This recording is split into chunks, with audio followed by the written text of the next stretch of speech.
नमस्कार, मैं प्रदीप राज डुगडुगी डिजिटल खबर में आपका स्वागत है। आइए ले चलते हैं आपको खबरों की दुनिया में। खबरों की दुनिया में जाने से पहले हमारे चैनल को सब्सक्राइब आप जरूर कर दें। दोस्तों नमस्कार, आप देख रहे हैं फ्रंट पेज। मैं गिरिजेश्वर प्रसाद।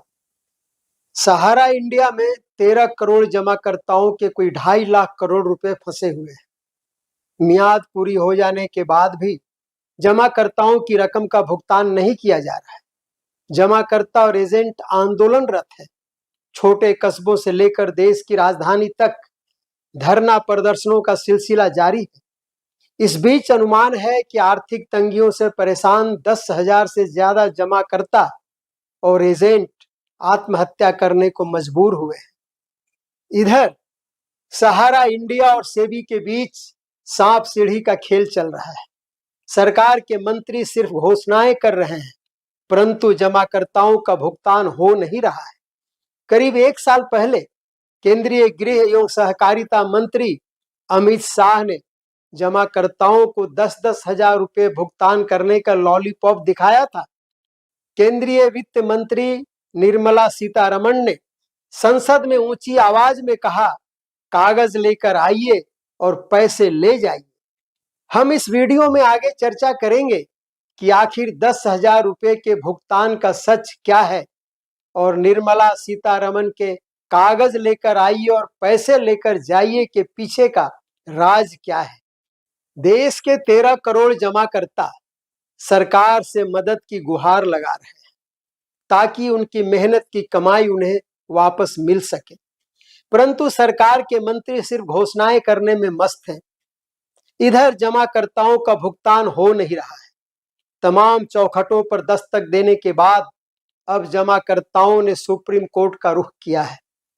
विश्व भारती जन सेवा संस्थान ने जमाकर्ताओं की ओर से सुप्रीम कोर्ट में एक याचिका दायर की है। सुप्रीम कोर्ट ने सहारा समूह और सेबी के बीच चल रहे मामले के साथ इस याचिका को टैग कर दिया है। इस मामले की सुनवाई 3, 4 और 5 सितंबर को लगातार 3 दिनों तक होनी है। यह पहली बार है जब जमाकर्ताओं की ओर से सहारा के भुगतान के लिए सुप्रीम कोर्ट में याचिका दायर की गई है। विश्व भारती जनसेवा संस्थान के राष्ट्रीय सचिव नगेंद्र कुमार को उम्मीद है कि सुप्रीम कोर्ट से सहारा के जमाकर्ताओं को न्याय मिलेगा। हम लोगों का जो केस लगा हुआ है माननीय सुप्रीम कोर्ट में, उसकी सुनवाई अगले महीने 3, 4, 5 3 दिन का सुनवाई होगा, जिसमें कि मेन मामले से हम लोगों को टैग किया गया है। दूसरी बात कि पब्लिक की तरफ से आज तक कोई सुप्रीम कोर्ट गया नहीं था जहां पे सारी बातों को रख सके कि ये मामला क्या है, तो पब्लिक की तरफ से विश्व भारती ही वहां खड़ा है। नगेंद्र कुमार कुशवाहा ने बताया कि 12 साल पहले 31 अगस्त 2012 को सुप्रीम कोर्ट ने सहारा इंडिया को जमाकर्ताओं के जमा पैसे का भुगतान करने का आदेश दिया था, परंतु सहारा इंडिया की चालबाजियों के कारण मामला सहारा इंडिया और सेबी के बीच उलझकर रह गया है। पिछले साल 18 जुलाई 2023 को सहकारिता एवं गृह मंत्री अमित शाह ने जमाकर्ताओं को 10-10 हजार रुपए का भुगतान करने की घोषणा की थी। उन्होंने एक पोर्टल का उद्घाटन कर दिया। क्या तो इस पोर्टल के माध्यम से जमाकर्ता अपना दावा पेश करेंगे और उन्हें 10,000 रुपए का भुगतान कर दिया जाएगा। विडंबना देखिए, जमा है लाखों रुपए, करोड़ों रुपए और मंत्री जी कह रहे हैं 10,000 रुपए लेकर जाइए। कहते हैं ना, नरकों में ठेला ठेली। 10,000 रुपए लेने के लिए भी पोर्टल पर खूब भीड़ हुई, परंतु वह 10,000 रुपए भी नहीं मिले। नगेंद्र कुमार कुशवाहा ने जानकारी दी कि पोर्टल के माध्यम से भुगतान के लिए आए आवेदनों में से 99% आवेदन को खारिज कर दिया गया। पोर्टल से जिन लोगों ने खेल किया, पोर्टल पर क्लेम किए और लोगों का भुगतान नहीं दिए, पोर्टल पर क्लेम करने वालों को क्लेम रिजेक्ट कर दिया गया। सरकार की नीयत और उसके मंत्रियों की कलाबाजियां अपनी जगह हैं। इधर विपक्षी दलों ने भी सहारा के जमाकर्ताओं की सूध नहीं ली थी। इस बार बजट सत्र में भाकपा माले के आरा से सांसद सुदामा प्रसाद ने संसद में सहारा के जमाकर्ताओं का मामला उठाया और सरकार से सहारा के जमाकर्ताओं को भुगतान करने का आग्रह किया।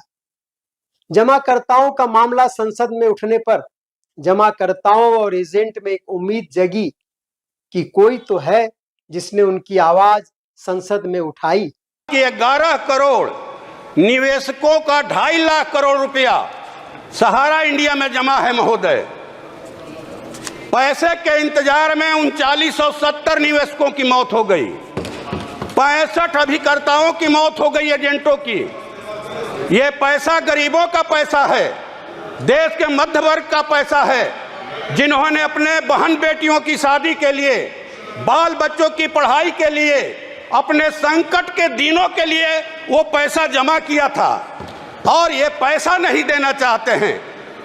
माननीय महोदय, ये बड़े दुख की बात है कि सरकार कह रही है कि हम पैसा देना चाहते हैं और लोग पैसा लेने के लिए नहीं आ रहे हैं। गांव में जो रोपनी डोहनी करने वाली महिलाएं हैं खेतों में, शहरों में जो झाड़ू पोछा का काम करती हैं दाई महिलाएं, रिक्शा टेम्पू ठेला चलाने वाले लोग हैं, फुटपाथी दुकानदार हैं, वो सरकार के पोर्टल के बारे में नहीं जानते। वो गांव के और कस्बे के उस एजेंट के बारे में जानते हैं, सहारा इंडिया के, जिनके मार्फत उन्होंने पैसा जमा किया। महोदय, आपके माध्यम से सरकार से हमारी मांग है कि ये पैसा एजेंटों के मार्फत दिलवाया जाए निवेशकों को।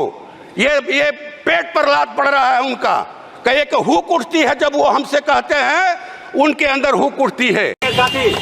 सहारा के साथियों को एकदम सहारा के साथी लोग सुने, उन लोगों को लगता है कि देश के जो 13 करोड़ निवेशक हैं या जो एजेंट हैं, ये लोग बिखरे हुए हैं, ये मोदी सरकार से, सहारा परिवार से नहीं लड़ सकते हैं। लेकिन हम लोगों ने चैलेंज किया है और हमारे चैलेंज की मान रखनी है कि एक एक पैसा उनके मुंह में हाथ डाल करके हम लोग निकालेंगे। एक एक पैसा लिया जाएगा, उनको देना है, दूध सहित देना है।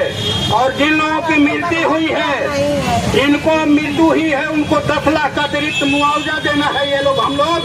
लेकिन बशर्ते कि सब लोग संगठित रहें। हम लोग हर राज्य में कार्यक्रम करेंगे, सहारा निवेशकों की रैली करेंगे और जोरदार ढंग से लोकसभा में शीतकालीन सत्र में ये आवाज उठेगी। पूरा इंडिया गठबंधन जो है इसको विषय बनाएगा अपना। हम लोग आप लोगों को भरोसा दिलाते हैं। इधर सरकार की ओर से संसद में देश की वित्त मंत्री निर्मला सीतारमण कहती हैं, पेपर लेकर आइए और अपने पैसे लेकर जाइए। निर्मला सीतारमण के बयान पर नगेंद्र कुशवाहा का कहना है कि यह एक साजिश है। दरअसल जिस कागज की बात वे कर रही हैं वह जमाकर्ताओं के पास है ही नहीं। यह बात मंत्री महोदया भी जानती हैं। सबको सुनने के बाद भी उनको लगता है सरकार 12 से लेकर आज तक भी नहीं कर रहे हैं। मेरा जवाब शायद वो सुने नहीं है जी, मैं हम्बली बोल रही हूँ। ये कोर्ट के द्वारा होने वाले मामले हम सरकार बैठ करके निर्णय कर नहीं सकते। माननीय सदस्य जरा जवाब को सुन लें, नहीं तो मैं जवाब लिखित रूप में भी जो दे रही हूँ वो भी हिंदी में ही दूंगी उनको। मगर प्लीज ये गलतफहमी इस माननीय सदस्य से कोई भी बाहर जाकर के ये ना बोले सरकार पैसा नहीं दे रही है। सरकार हाथ जोड़ करके बुला रहे हैं, लोग प्लीज आइए, आपके कागजात के साथ हम पैसा देने के लिए तैयार है, आप भी ले आइए, हम देंगे।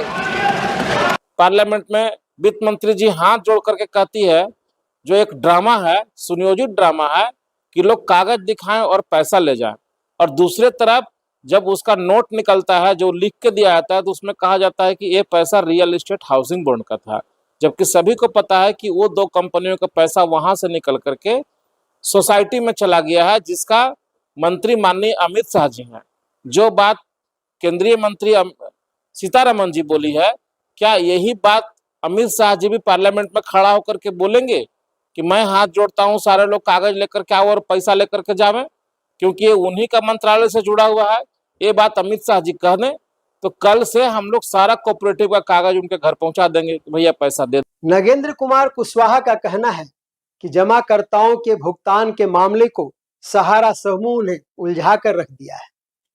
सहारा समूह ने कई नई कंपनियां बनाई और जमाकर्ताओं के पैसे को एक कंपनी से दूसरी कंपनी में ट्रांसफर करता चला गया। इससे मामला और ज्यादा उलझ गया। नगेंद्र कुमार का आरोप है कि सरकार सहारा समूह को बचा रही है। सहारा समूह की संपत्तियों पर सरकार की नजर है।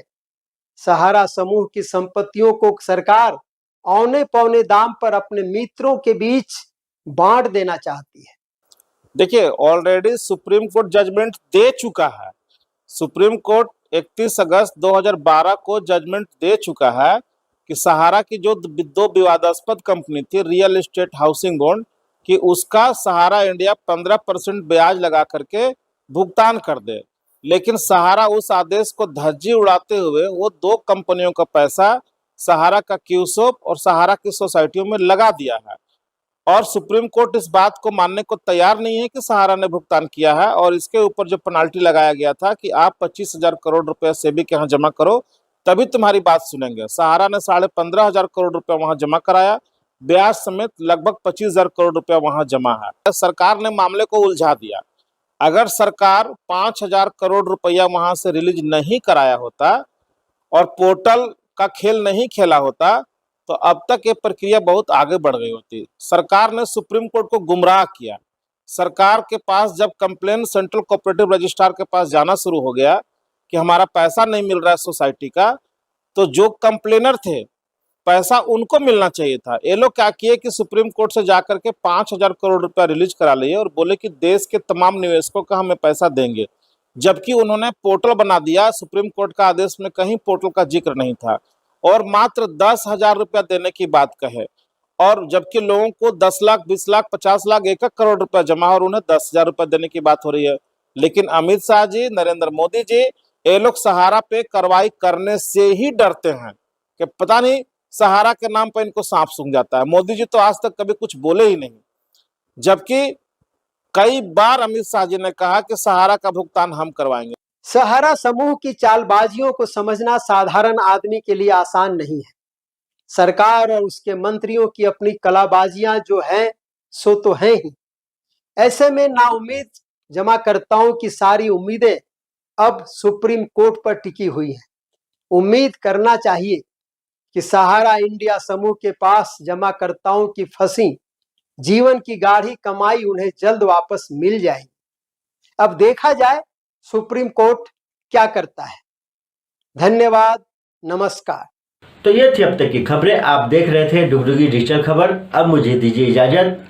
नमस्कार।